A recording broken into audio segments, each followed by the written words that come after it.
This is the Kpopcast. I'm your host, Stephanie, and today we've got another special episode for you. That's right. I'm DJ Peterlo, and we're continuing an experimental miniseries discussing the hit song in K-pop for the year 2010. We'll debate what's the best, but you be the jury to tell us who won. And joining us for this special throwback Hit Rewind series, I'm proud to welcome on... I like that. Hit Rewind. Hit Rewind. It's Hit Replay, Hit Rewind. Okay.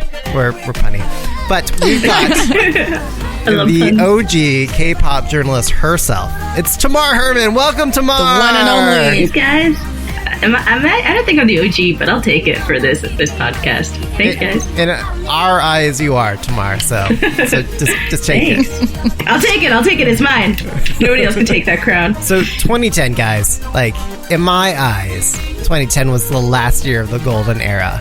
There were it is still in the pixelated, rosy colored frames that I look back on the songs from this year.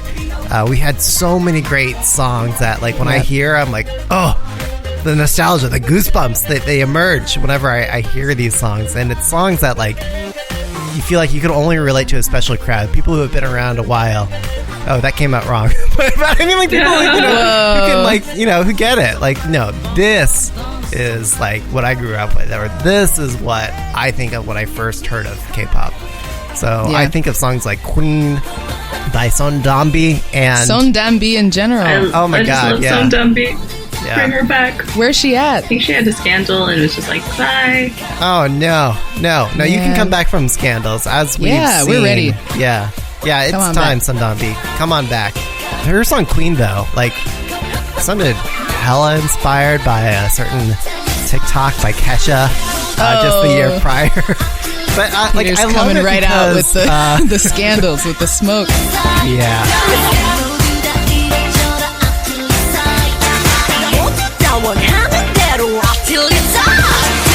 Oh no, she transitioned into acting.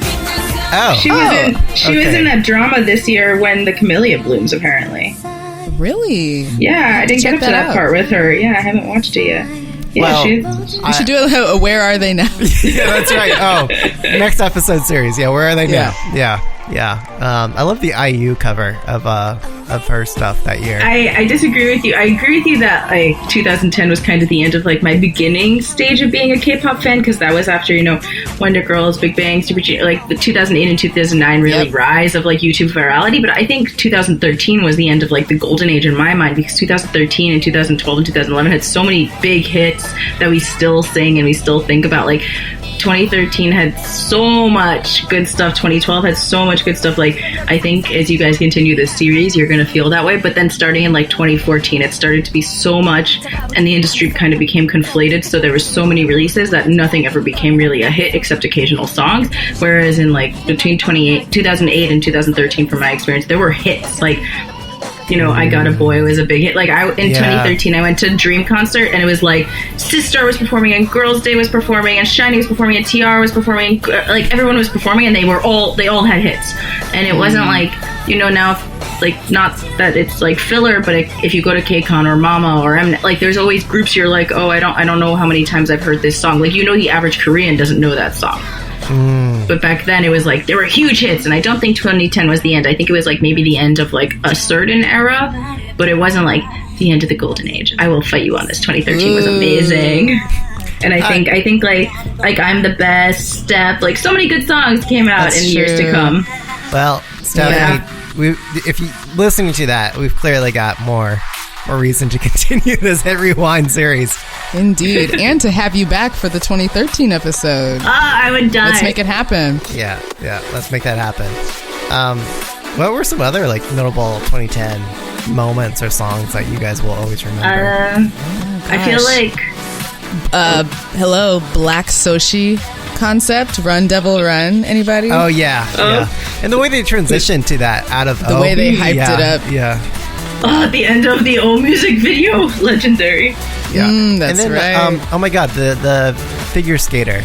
Kim Yuna. Yes, yeah, and she did a choreographed figure skate to Run Devil Run that year. That's so true. Oh, I want to watch that. I miss her. Yeah. She had just like put herself on the map. 2009, 2010, right? She won the Winter Olympics figure skating. Yeah. Wow, Korea's on top as usual. It was a year. It was a real one. And they did well in the World Cup, right? Mm-hmm. Yeah. Yeah, that was like the last time they did well in the World Cup. Maybe. I don't know. I don't know anything about sports. I don't know why I'm saying that. I don't know anything about sports. Sports. I only started rooting for... How many of us started rooting for Korean sports because we like K-pop? Mostly because it just makes me happy when they're happy, which is so weird, and I mean that's soft power for you. But to this day, I mean, more people care about BTS tickets than Super Bowl tickets, and also, there was a big sports ball game this year featuring Shakira and the other one. J-Lo. I can't believe you said the other one. Shakira is the other one. No. Wow, these are fighting. Wow, you guys are terrible. Yeah.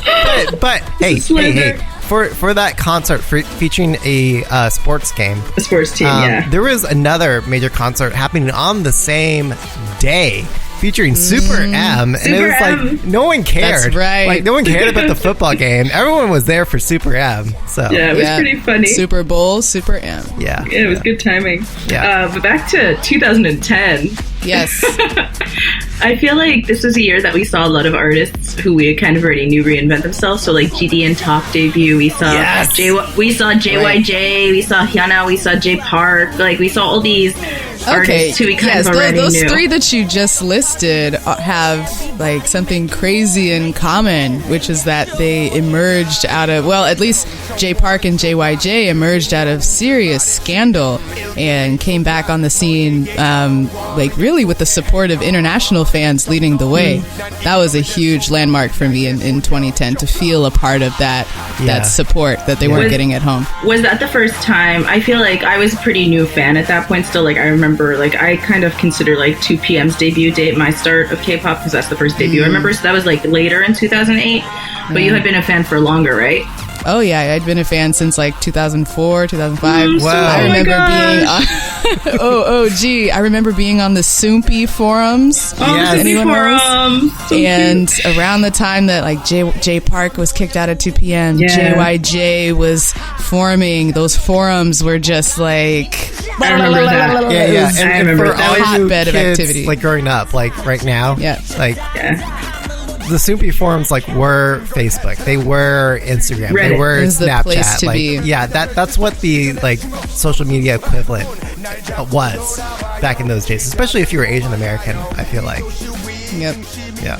I also want to call out like Miss A. Like that was a big debut for them. But I felt so bad for the Wonder Girls. That was a song meant for the Wonder Girls, and like JYP's like, sorry, I'm giving it to this other group. Okay, but that's JYP. Yeah. He doesn't care. Nah, he's like, oh, I have a new girl group. They're gonna dominate. Okay, bye. Yeah, that was probably the right move from a business perspective. And then IU also put herself on the map with her song "Good Day." Legend. Not the biggest fan of that song, but it is so catchy. Do you not like IU, or you just don't like that song? I mean, okay, it's okay. You can have an opinion that I disagree with. We're not Stan Twitter. Yeah. No, it's okay. People have different tastes. And some tastes can be wrong. In this case, I was gonna say. Wait a minute. Moving on. Every day I was shocked. In 2010. Oh my god. Yeah. Every day I shocked. Every day I shocked. Do you guys remember how like intense that like M Black Beast competition was? Like, oh my gosh, and Beast just killed it all. Yeah, I was rooting for M Black all the way. I was at first, and then it was just Beast is the best. Beast is the best. And Beast is like the group of misfits. Yeah. Oh, it was so cute. Yeah. And then Lee Ihiori. I really love Chitty Chitty Bang Bang. Although, even though it was inspired visually by another quirky blonde who was popular in Western pop culture that same year. We also later found out her entire album was also borrowed as the producer, man. just like recycled songs that everyone else made, and so it kind of sucked for I her. remember that. Yeah, Hyori? yeah, Poor Hyori. yeah. That entire album, except for the Rampant. the title track. Oh no. Yeah, it sucked. For her. Yeah, too bad she couldn't, just release Yugo Girl over and over and over again. Yeah, that was a banger. But I did like Chitty Chitty Bang Bang, and she did have that bad girl aesthetic and mood going through the rest of her career. No, I'm not sure if it was the first time the name was used. I do have that written down somewhere, but in 2010, it was the first time that I remember hearing the name BTS. It was on 2 a.m. Saint O'Clock album. Yeah, it was pretty cool. You can go listen to it. Yeah, if you go and look at 2 a.m. Saint O'Clock album, which you would definitely have on your shelf like I do. I noticed the other day, I was looking at my albums and I realized the only discography I own in full is 2 a.m.'s. Not bad. I was like, okay. Oh, Korean. I don't know all their Japanese stuff.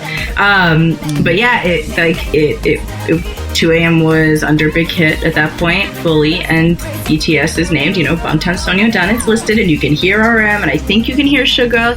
I don't remember if anybody else is on it, but it's definitely, RM is definitely there. Wow. And yeah, he's featuring as Bangtan Sonyeondan on 2 a.m. song, and it's pretty, really interesting, to see that they had, they didn't debut until 2013, but the name was already there and was already being featured on other songs, other albums. I know they worked with a few other artists at this time. I think they featured on Isungi song. I know a few more, but not off the top of my head. But yeah, BTS, technically the first time that I remember hearing about them. Are you listening, armies? No, don't. The foundations of K-pop were built up on BTS. Tuck this away for your K-pop trivia nights. Yeah. You guys, when 8 were like, we're having a new song, I got so excited, and I was just like, have BTS remake one of their music videos, and I would just die. I would die of happiness. Yeah. One last note on 2010. I want to say, myself as a K-pop fanboy that year, I was heavily on the YG train. Now I hate YG, but that year, I was like, oh my god, this sophomore album from 2NE1 is so great. GD and TOP, all of their songs were such party bangers, party rockers, and I just loved it. And I was like, you know what, this is going to be the actual. My thinking at that time was that they've got the Western-friendly concepts of K-pop down to a T. This is the future of K-pop, or so I thought. Everyone thought. That's what we all thought. Everyone thought that. I mean, even SM thought that. They had the Girls' Generation debut with the Boys, which is such a more of a YG style than SM style. That's true. Everything, that was when we started hearing about Big Bang and 21, and they were everywhere at this time between 2010 and around 2014, 2015. Yep, they were hitting their sophomore stride. Even right now, we're hearing about Coachella, and people didn't really necessarily were like, who's this random group that we never heard of? People are like, oh, Big Bang's back. People know who they are, even in the West. Bang is back. Yeah, maybe we'll see. TBD. Well, not with that guy who is, holding a prostitution ring. And no, definitely not him. He's gone. So he is gone. Back to 2010. Yeah, that's right. When I didn't hate every single guy in K-pop. Right. Yeah. Rewind. So before we get into what songs were the best, most memorable songs of 2010, we want to give ourselves some personal cover and divorce some of our emotions and feelings, and talk about what were the songs that we related to most. What were the songs that resonated in our soul, reached our hearts and soul. Okay. Bad puns. All right. Stephanie, what was your personal favorite from 2010? My personal favorite was none other than Kara Lupin, or Rupang. You pronounce it in Korean, Rupang. And I think that song just has staying power for me because the melody is just hypnotic, catchy. It has a driving, urgent beat that I think maybe some other songs on the list share. But along with how catchy the song is, if you watch the video, these girls are feeling themselves. They've got short hair. They've got canes that they're dancing with. They are walking on the catwalk in all black leather. It was really refreshing to see Kara come out with a dark concept like that, and to like a maybe like Halloween theme. It was just like, it was everything to me, and I still have it on my playlist years later.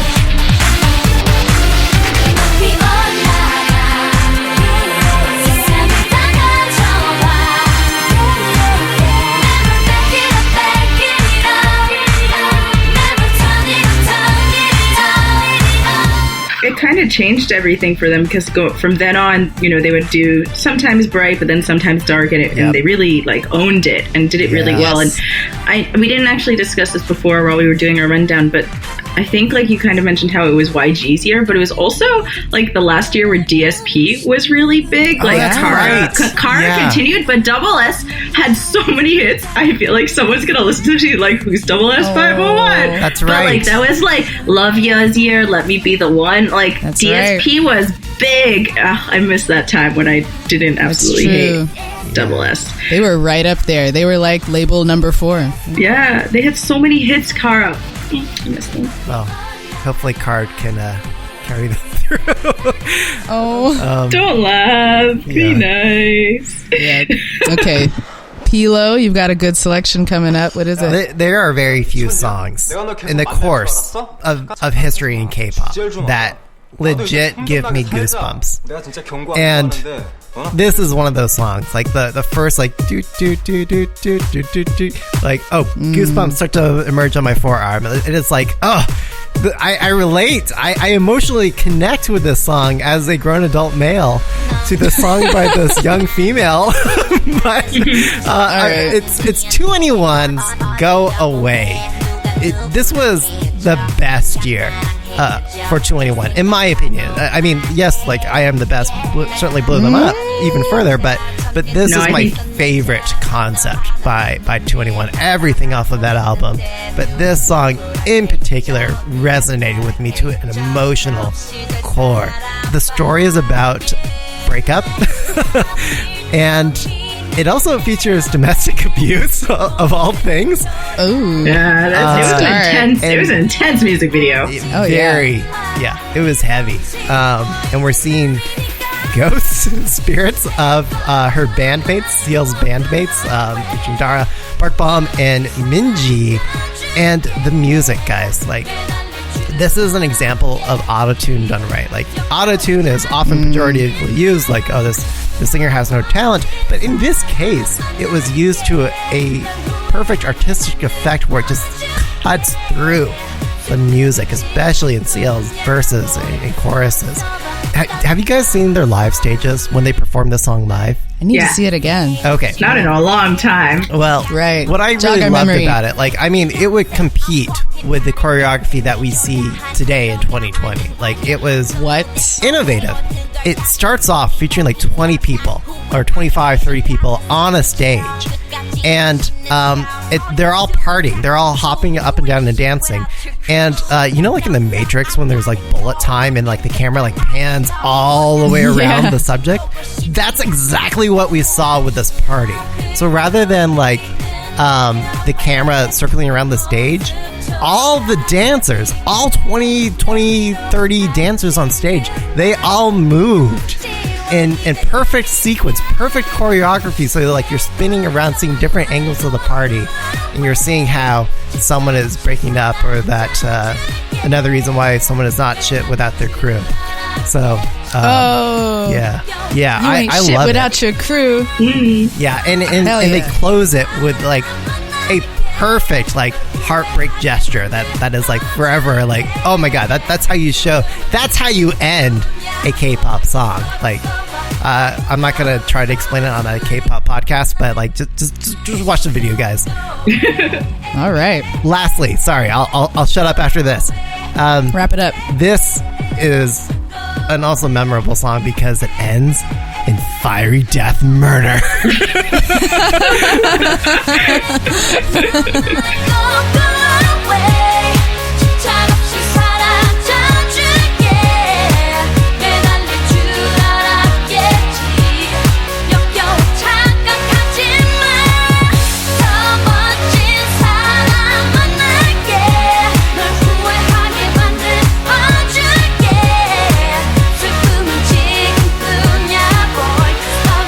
I mean, CL's trying to get back at her ex, and she competes with him on a race course, and they spin out and they explode. And she meets her bandmates in the happy afterlife. So there you go. 21. Go away. Woo. That sums it up. Sorry. Thank you. That was long. Tamar, what is your personal favorite from 2010? I'm going to go shorter, mostly because I accidentally picked a 2009 song, and then I had to pick last minute another song. But I really, it happens to the best of us. I'm obsessed with, and obsessed is like probably moderate because I listened to this song way too many times in my life, and being 2020. 2 a.m.'s I Did Wrong. I Am Wrong, John Motessa. Like, it's actually like a flop song, a total flop. They, like, Korea. Yeah, no. I mean, 2 a.m. never did another not total diehard ballad ever again. People in Korea did not respond well to I Did Wrong. People did not like this song. People didn't like seeing them do choreography, even though it had that epic mass choreography with people dancing behind them. Like, actually, if you like really, like, if you look at a lot of the choreography for this song, you can kind of see what Big Hit is now doing with BTS. Like, a lot of their stuff at Mama last year is very similar to what they were doing, you know, with masks and different people behind them. Like, you can really see how this is a big hit. So, it was so good, and people hated it. Like, they were like, Jinoon, why do you have red hair? Like, go dye black to go be balladeers. Nobody liked this song, but it has like a really long legacy among international K-pop fans, and I think just like it is such a good song. It's really emotional. The music video this was like peak, you know, emo music videos from K-pop. Like, this music video, you know, they're all students and classmates, and they're on a hockey team, and there's a girl that's still like, it was such a dramatic music video, and it was like peak, like, people getting into K-pop just right after like Boys Over Flowers. So, you know, they were in the uniforms very similar to Boys Over Flowers, like the navy one. This was like very, very, very, like, I don't know, it's just such a good song. Like, it's so angsty, and you hear all their voices, and it has such a nice melodic build to it, but it's still really, you know, heart pounding, and you're gonna have a really intense choreography, and like, yes, I love this song. 내가 잘 잘못했어 네 말이 달콤해서 맨날 말로 날로 보도는 걸 몰랐어 baby 잘못했어. And you like want to listen, you want to like hit your heart, like, I don't know. Yes, like, that's the main move. There's on Yom Kippur, which is like the holiest day of the Jewish year. You like pound your heart, like you're supposed to be like feeling it. And this song, whenever I hear it, I'm like, I did wrong. That's it. What a visual. Yeah. I mean, it's really not that intense to just kind of like tap your heart. It's not a big deal. We're not like hitting ourselves like people in like, I don't know, monks whipping themselves and stuff. Sure. No. It's just like tapping your heart a little. But that's how I think of it. Like, it feels like it's like guttural, and this song, it's just so good if you don't know what I'm talking about, because I'm not describing it well. Just go listen to it and watch the music video and watch the performances, because the performances, it was one of the first times I remember watching all of the performances. Like, I was just like mesmerized by how they were interacting with their dancers behind them. You know, 2 a.m. And I still love them, even though I was hoping that Big Hit would announce it, but Jinoon was part of the phone crew, so maybe, but probably. Welp. Yeah. On that note, let's just say Chalmotessa. Yeah, he really Chalmotessa. Yeah. No, honestly, like, I remember this was probably my first big disappointment about Korea's reaction to a song that I loved so much and that I saw other international fans talking about. And even if you go and like look at the music video now, it still has very low views. Like, people do not talk about this song in Korea. 2 a.m. is known for their ballads and only their ballads. I've seen 2 a.m. perform a few times, and they never ever perform this. Like, after this song flopped, this was a song that they never performed ever again, pretty much. Dang. Like this. Well, that makes it more valuable. I don't know if they performed it at their concerts, but it was considered, you know, they tried something and everyone was just like, no, 2 p.m. is for the dancing and 2 a.m. is for the ballads. And it was a big deal. It was like heartbreaking. It was like, no. they did wrong. The hot and the cold. Korea. The Yeah. coldest time, the hottest time. Hottest time right. of day. Hottest time of day. I am hottest. That was such I am hottest. Oh my god. Wow. Blast from the past. You remember a lot. This is great. This was my life. Yes.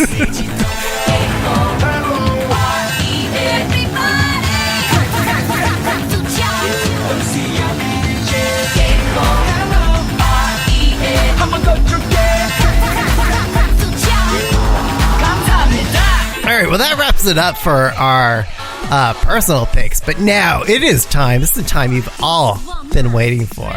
It's time to discuss, to debate, to contest which song from 2010 changed the face of K-pop forever, or changed the course of K-pop forever, or left a legacy in K-pop forever. Tamar, why don't you kick us off? Tell us, what is your top contender for 2010? Okay, well, I thought of a lot of things, and I decided that it had to be a Girls' Generation song, and there were a lot of big Girls' Generation songs that year. Yep. You know, you could say it was Run Devil Run, or it was Hoot, but I felt that O had the longer legacy. Yep. I think that it kicked off the year, and Girls' Generation always does great things when they kick off a year with a big song, and I think that it helped them reaffirm to people that 2009 wasn't a fluke. G and Genie weren't just flukes. That's true. Was Girls' Generation saying, "Oh, we're still here." They really set up. You know, they continue their, you know, really boppy, really addicting. Like G, like it's pretty much this very similar style, but they kind of became the representative of, you know, athletic cheerleading. Like every time, you know, a girl group wears uniforms, now it's like, oh, they compare it to O, and they have like a retro look, and, you know, now we're hearing about neutro. Like it was really like Girls' Generation has been doing this all along. Thank you so much, guys. And just the sound of it really solidified, I think, their reign as, you know, the top tier group. And it was so impactful that when they came back, you know, was it 2 years ago now? Was it 2018 when OGG was formed? Like they had a nod to O. Like this song was so impactful. It really proved to everyone that Girls' Generation wasn't just a, you know, a two-hit wonder group. Yeah.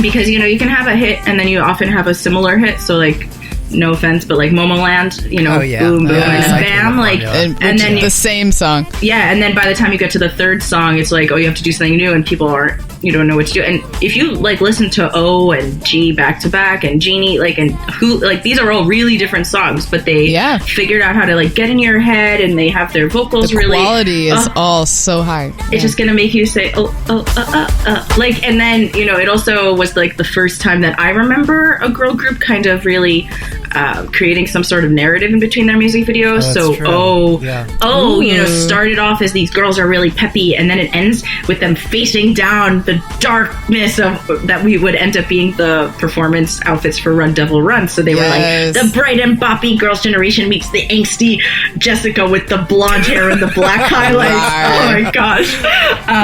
It was the first time that I remember really seeing a group change their concept so intensely just for songs, but not their whole group concept, because so many times groups reinvent themselves, like, or they keep, like, at the time, girls, you know, 21 was fierce and always. Like everyone had their own feel, and we talked about Lupin kind of, but it still felt like a natural group. Yeah, it was but still this bouncy. this was like concepts are a thing, and we're gonna tie them into our music videos, and our songs are gonna reflect that.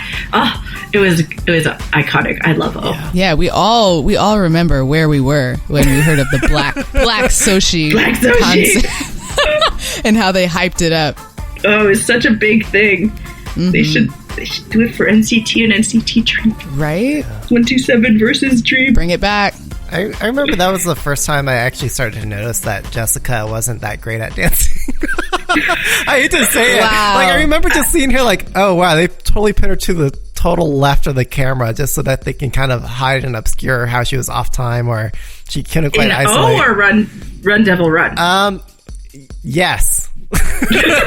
Both. Ouch. Yeah. I mean, Jessica's great. Can't have but it all. Yeah, it's hard. Okay. Well, you've discussed concept changes, Tamar, but I've got another concept change here. And I've got like metal 80s rock star concept change here. I'm, of course, referring to SHINee and their song, Lucifer. Yes. 숨을 곳도 찾지 못한 나는 피하려고 애써봐도 너무조차 할 수 없는 네게 갇혀버린 사랑이었다면 정말 사랑했던 거라면 내게 이러지는 마라 Always Paris, Chinese back. Oh my gosh, you guys are making me so happy. Like We're spoiling it. Yeah. Yeah. I feel like Gollum, like SHINee. My precious. Yeah, but like they had some really crazy hairstyles with the song Lucifer. did. I don't think they ever did Keys it again. hair. Keys. Can we like, take a moment? I think Key never wants to see that haircut ever again. No. Too bad. It is forever like recorded. Taman's hair. Was that when he went into a women's restroom, a men's restroom, and they thought he was a woman? Oh no, that was another. That was later when they would like naked on a cover. Yeah. What? Yeah. Wasn't it? Was it Sherlock? Or I don't remember what song it Oh. was, but they each released individual album covers, and like Taman was like shirtless with long flowing hair. Okay, I'm totally. Oh. What album was that? We're gonna make that the Misconception. cover art for this episode. Yeah. I don't remember if it was 2010, Shirtless. but Yeah. This was the song that, when it comes to choreography, like they made finger pointing cool. Again, it's slow. Have you said the name of the song yet? Oh yeah, Lucifer. He did. Lucifer. Okay. He did. I was like, this is a long intro. Okay, no. it was Sherlock, by the way. Ah, okay. Well, another great song, but that Yeah. Lucifer, Later. I would 2010. actually argue is the more iconic of the two. Yes, no, I agree 1,000%. Yeah, Sure. yeah. Let's put this in context. We're looking at this song with like 2020 lenses on it right now, Yes. with our 2020 vision.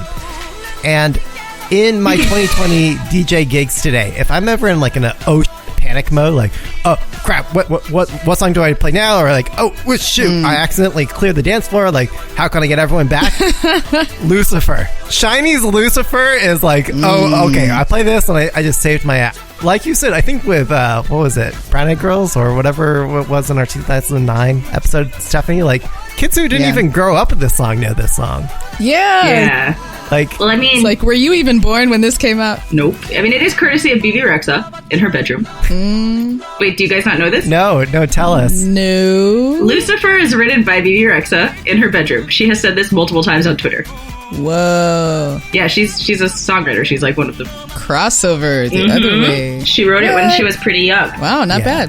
Her whispers, at least for her, as BB Rexa. Ah. Maybe not really. Fun facts galore. You must kill it at K-pop trivia. I Like actually you just yes. take all the prize money and write. I get in trouble sometimes. Yeah. Ah, yeah. But, I mean, the song itself, like, Lucifer, there's no denying. Like, you hear that first instrumental hook, like, the percussion and the instrumental melody, it just makes you want to dance. There's just something hypnotic about the beat itself that makes it so catchy. But what I also really love about the music is that it builds upon itself. It doesn't lose any momentum. The bridge manages to reinvent itself, and it builds that tension, that momentum, and that sense of urgency that carries throughout the rest of the song. And let's not forget, again, 2020 vision on this. This song was played on the show Lucifer, which is now streaming on Netflix, when the protagonist, Lucifer, took down a Korean mafia boss, further cementing the legacy. Yes, thank you. Still around. of SHINee's Lucifer. Wow. Can I say I was really happy when I saw that you picked this song, because a few years ago we did like the top boy band songs list for Billboard, like the 100 best boy band songs of I think the decade, and I argued really hard for Lucifer as the representative of SHINee, and I got a lot of flack for it, and I'm just happy that other people like it as much as I do, because I just think it was so unique for the time. It really changed things for like the industry. You know, we got them dancing in front of a really expensive car for no apparent reason. Milestones. But like I just yeah, I think it's a hill I'll die on. That Lucifer is a great song. Yeah, It sure is. Okay, Stephanie, your All right. turn. What's your? So I am gonna round us out here with something a little different. Folks who have known me for a while know that my all-time K-pop bias, all-time love of my life, will sell my firstborn child to be with this. Whoa. You know that I love B-Rain, Jung Ji-hoon, and in 2010 he had been out of the game a little bit, but came back and just impregnated all of us at once. Honestly, she's not wrong. She's not wrong. Like, you know I'm right. He came out with a slow R&B ballad called Love Song. And, you know, the song came out and I thought, oh man, we're not going to see him dance too much. It's something slow. He's just going to show his vocals, which are nice, but we really want to see those abs. But no, this was the ultimate in fan service. He delivered above and beyond 2,000 out of 10 in the year 2010. Like, go watch these performances. Go watch the parody dance covers that are still going to this day of celebrities and fans and whoever trying their best to replicate the pure sex appeal oozing from this song and the choreo. He literally has some kind of breastplate on that he rips off during the choreo before launching into like 8 body rolls and then like 8 body winds on the floor. It's Yeah. Okay, my words can't do it justice, but I really think that there has not been a song that hits that bar of just pure sex appeal on stage yet in K-pop. They're still trying to get there. And that's what I think is the legacy of Rain Love Song. Oh my God, Stephanie, I'm like crying right now because it's just so true. Honestly, like, I remember thinking when I'd been a K-pop fan for about 2 years at that point, and I was familiar with Rain's like legacy, but you know he was an older guy, like he was in the second, not like older, like Rain is like maybe a few years older than me, but like he wasn't like he wasn't shiny, he wasn't super like I was a fan. I'm like an elf, and like I was a fan of Super Junior, and Super Junior was old, and then Rain is like above them, and then you know he just came and he literally killed us all. Like looking back on it, like Kim Tae-hee, like girl, like oh man, she's so lucky, so jealous. But I'm very happy for them. But yeah, I saw him. I didn't see him perform all of Love Song, but I saw him perform part of You need this to song. watch to the end. Well, it's a lot to bear. I saw him perform once, and he didn't perform all of Love Song, but it was because it was like 2 years ago, and they were like, perform it, and he's like, this is not what I'm promoting right now. We're like, perform it. He was afraid of making all the women in the audience pregnant. So. Pregnant, honestly. It's a like, risk. I'm like sitting here trying to think about it, and I think you're right that like nobody really has accomplished that sexy, innate sexiness. Yes. Like you get like beastly idols now, but you never get like anybody who's just exudes. Oh, true like, that. True that. Romance novel cover in a song. It's so funny. Like I'm the straight male here in the room on this episode, and I cannot deny like the hunky, beastly, manly romance cover vibes from Rain's Love Song. And he tops it off. His whole getup is like super manly. His abs are out. His chest is out. He's got like a hip hop baseball cap on, and then he has these like fake bottom eyelashes drawn on his under eyelids. I guess to make him look sad and maybe feminine. I don't know. He's got personality. But he can just do whatever he wants. Yeah. He's complex. Okay? Yeah, he's multidimensional. He's not just a hunk of meat. He has feelings. That's right. I'm almost, now that we're talking about this, I'm afraid to show it to my wife. I'm worried about what might happen. Yeah, it's over. Yeah. Okay, but like that's what K-pop does. It makes you just understand how gorgeous and talented some people are, regardless of sexuality, regardless of like what you actually really think about in your day-to-day life. Because Rain exists. Yep, you got to give it to him, whoever you are.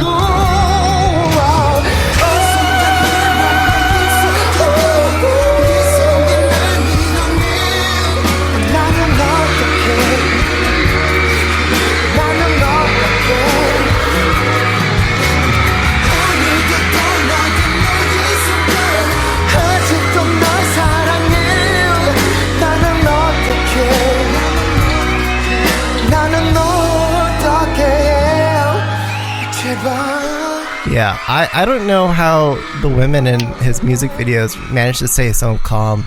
Like, you know, he'll be doing these body rolls against them, and they're just like, oh, I'm not paying attention. It's like, how? It's like just another day. Like, that's something that, like, yeah, there's special effects and explosions and all these other things, but that's where I lost it. I was like, okay, that can't be real.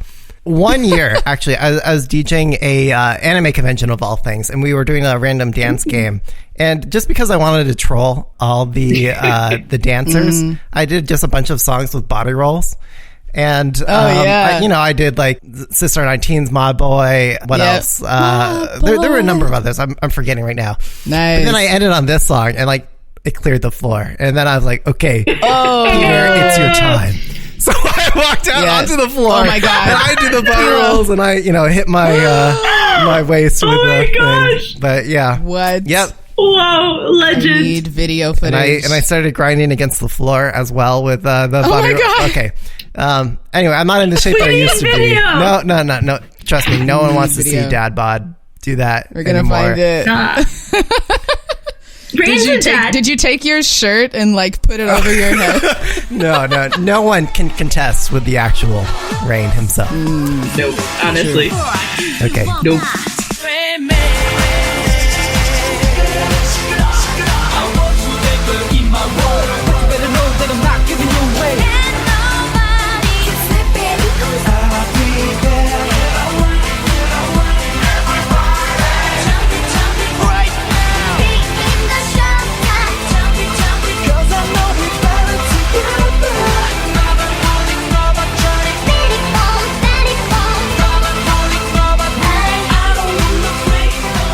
All right.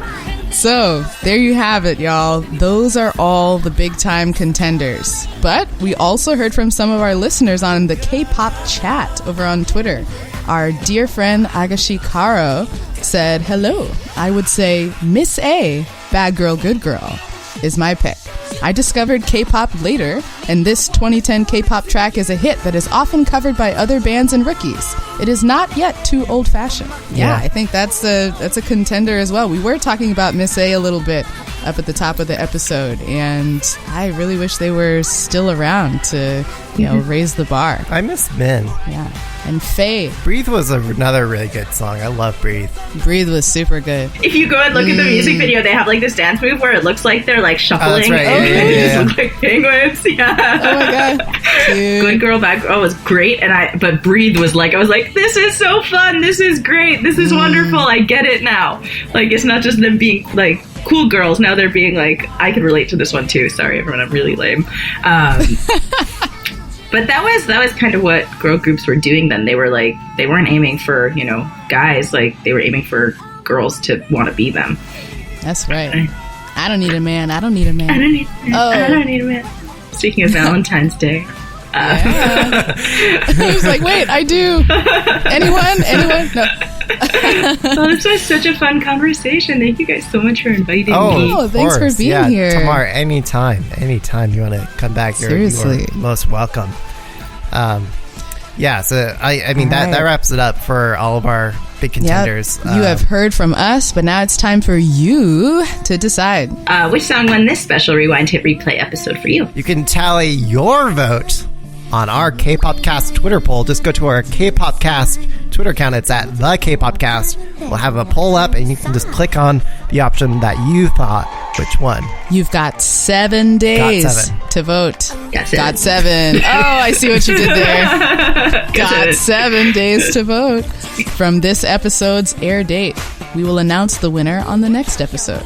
The winner for the last episode for 2009 was none other than Sorry by Super Junior. Yes. Nicka.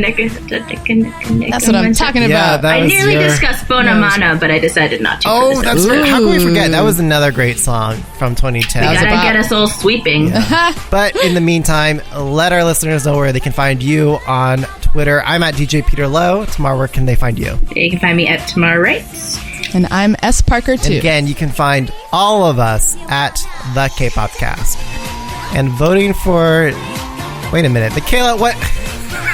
Michaela said voting for Xia Junsu in 2010 is an acceptable choice, too. I did not say that. Cute. That's Michaela's voice leaking through on the It was my fave. Flower is a legendary song. That was in 2010. Flower with Pablo in the music video. Oh yeah. Environmentalism. Everything about that song. I love that music video. I could write a whole paper on it. I have written a paper on it.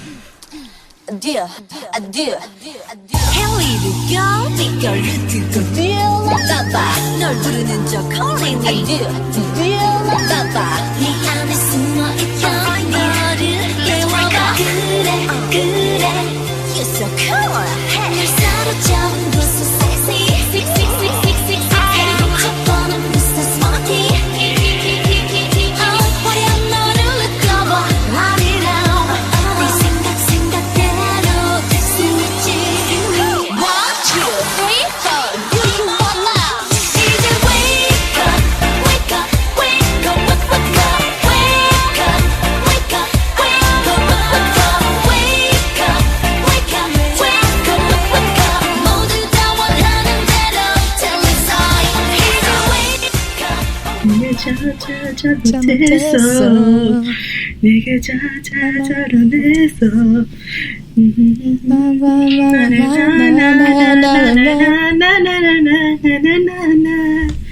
Oh, so good. Okay, Naribong karaoke. You guys are doing that one. We should go to karaoke. We should go to karaoke together. Just like love nothing that. past 2011. Oh, done. Yeah. No problem. We would fill up hours. We could go to 2013 and I'd be so happy because then we get a single song. Oh, yeah. We could sing Female President. Oh, yes. Yes, that is a good one. 안녕하십니까. 참가번호 31번 스가입니다. 제 개인기는 손담비 선배님입니다. Adieu, adieu, adieu la baba. Adieu la baba. Adieu la baba. Adieu la baba. 1, 2, 3, 4. Do you wanna? 뭐, adieu la baba. Adieu la baba.